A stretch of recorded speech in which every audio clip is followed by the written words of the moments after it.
Good morning. Welcome to episode 2 of Coffee with Chris. My name is Chris Speary. For those of you who don't know me, if you're watching this on the Facebook Live, listening to this on a podcast, or watching it on your YouTube channel, I'm a local real estate agent. I'm a father of 4. We have our nephew with us right now as well, so we've got a family of 7. All said, we live in Arlington, Texas. We're local to the Dallas-Fort Worth area, and I'm the type of person who requires a healthy mindset to function properly. I unfortunately can't earn the income that my family needs. I can't be the husband and father that I need to be naturally when I allow life to happen to me, as it were. I need to have a very purposeful life. I need to have a mindset that really allows me to flourish even when I'm under stress, even when life is happening to me super hard. I have to be able to push through it and realize that every day my attitude, my approach, my mindset towards the world around me is my choice. And there will always be influencing factors. There will always be things that I can allow to happen to me that can change my mind, that can change my mood, that can change my perception of how my day's going, how my week's going, my relationship with my kids, my family, my friends and clients. And what I have to remind myself of, in order for me to do what I need to do and take care of the obligations that I have in my life, is I need to remind myself on a daily basis that how I am is a choice. It's a choice that I make every day when I wake up. It's a choice that I make in the decisions that I make from the time that I wake up to the time I walk into my office in the morning and beyond. What did I choose to eat that morning? Did I make my bed after myself?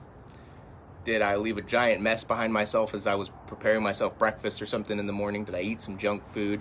Those are the types of things that generally are going to set me up for the type of mindset that's difficult to get out of. It's the one that everybody's used to being in a grog. People dislike going to work on Mondays, dislike going to work on Fridays.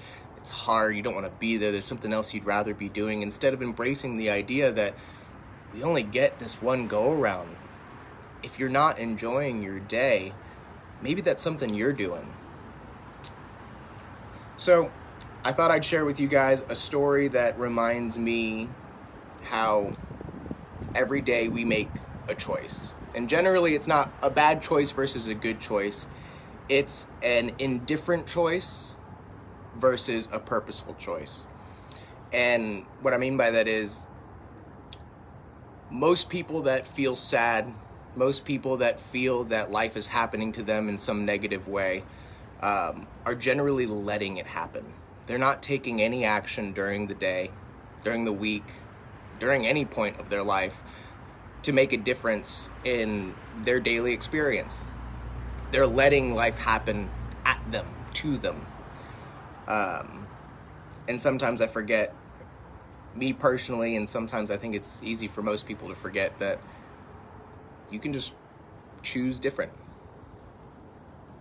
So this is a story from years ago. I've heard it on multiple occasions from multiple different sources. The one I'll credit is Wayne Dyer, and I'll link the story in the comments or the description below. But it's about a school teacher whose name was Mrs. Thompson. And Mrs. Thompson, as she stood in front of her 5th grade class on the first day of school, she told her children a lie. Like most teachers, she looked at her students and told them that she loved them all the same.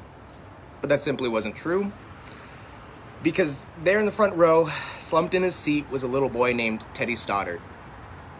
Mrs. Thompson had watched Teddy the year before and noticed that he didn't play well with the other children. His clothes were messy, and he constantly needed a bath. Teddy could be unpleasant at times, and it got to the point where Mrs. Thompson would take delight in marking his papers with a broad red pen and making bold X's and finally putting a big F on the top of his papers. At the school where Mrs. Thompson taught, she was required to review each child's past records. She put Teddy's off till last. When she finally reviewed his file, she was in for a surprise. Teddy's first grade teacher wrote, "Teddy's a bright child with a ready laugh. He does his work neatly and he has good manners. He's a joy to be around." His second grade teacher wrote, "Teddy is an excellent student and well liked by his classmates, but he's troubled because his mother has a terminal illness and life at home must be a struggle." His third grade teacher wrote, "His mother's death has been hard on him. He tries to do his best, but his father doesn't show much interest. His home life will soon affect him if steps aren't taken." Teddy's fourth grade teacher wrote, "Teddy is withdrawn and doesn't show much interest in school. He doesn't have many friends and sometimes he even sleeps in class." By now, Mrs. Thompson realized the problem and she was ashamed of herself. She felt even worse when her students brought her Christmas presents wrapped in beautiful ribbons and bright paper, except for Teddy's. His present was clumsily wrapped in heavy brown paper that he got from a grocery store bag. Mrs. Thompson took pains to open it in the middle of the other presents. Some of the children started to laugh when she found a rhinestone bracelet with some of the stones missing and a bottle that was 1/4 full of perfume. But she stifled the children's laughter when she explained how pretty the bracelet was while putting it on and then dabbing some of the perfume on her wrist. Teddy Stoddard stayed after school that day just long enough to say, "Mrs. Thompson, today you smell just like my mom used to." After the children left, she cried for at least an hour. On this very day, she quit teaching reading, writing, and arithmetic, and instead she began to teach children. Mrs. Thompson began to pay close attention to Teddy as she worked with him. As time went on, his mind seemed to come alive. The more she encouraged him, the faster he responded. By the end of the year, Teddy had become one of the smartest children in the class. Despite her lie, he had become one of her teacher's pets. A year later, she found a note under the door from Teddy telling her that she was the best teacher he'd ever had in his whole life. 6 years passed by, and to her surprise, another note came from Teddy. He wrote that he had finished high school, third in his class, and that she was still the best teacher he had ever had in his whole life. 4 years later, another letter came, saying that while things had been tough at times, he stayed in school and stuck with it, and he had graduated from college with the highest of honors. He assured Mrs. Thompson that she was still the very best and favorite teacher he had ever had in his whole life. 4 more years passed by and yet another letter came.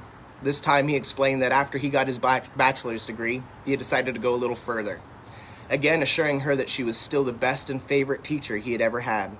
The letter was signed, but with few letters added, Theodore F. Stoddard, MD. The story doesn't end there. There was one final letter that spring. Teddy said that he had met a girl and that he was going to be married. He explained that his father had died a couple years ago, and he was wondering if Mrs. Thompson might agree to sit in the place at his wedding that was usually reserved for the mother of the groom. Of course, Mrs. Thompson did. She wore that bracelet and the one with the several rhinestones missing. She also made sure she was wearing the perfume that Teddy remembered his mother wearing on their last Christmas together. After the wedding, they hugged each other as Dr. Stoddard whispered in Mrs. Thompson's ear, "Thank you so much for making me feel important and showing me that I could make a difference." Mrs. Thompson, with tears in her eyes, whispered back, "Teddy, you have it all wrong. You were the one who taught me that I could make a difference. I didn't know how to teach until I met you." I heard this story while driving home one night as I presented Wayne Dyer, and it's just always changed my life. It's every time I hear it, it adds something new to my relationship with people and my relationship with the world around me, because there's so much beauty in the world that can come from just loving everything about life. Even when life is rough, you still have it to share with others, with your friends, your family members, your community.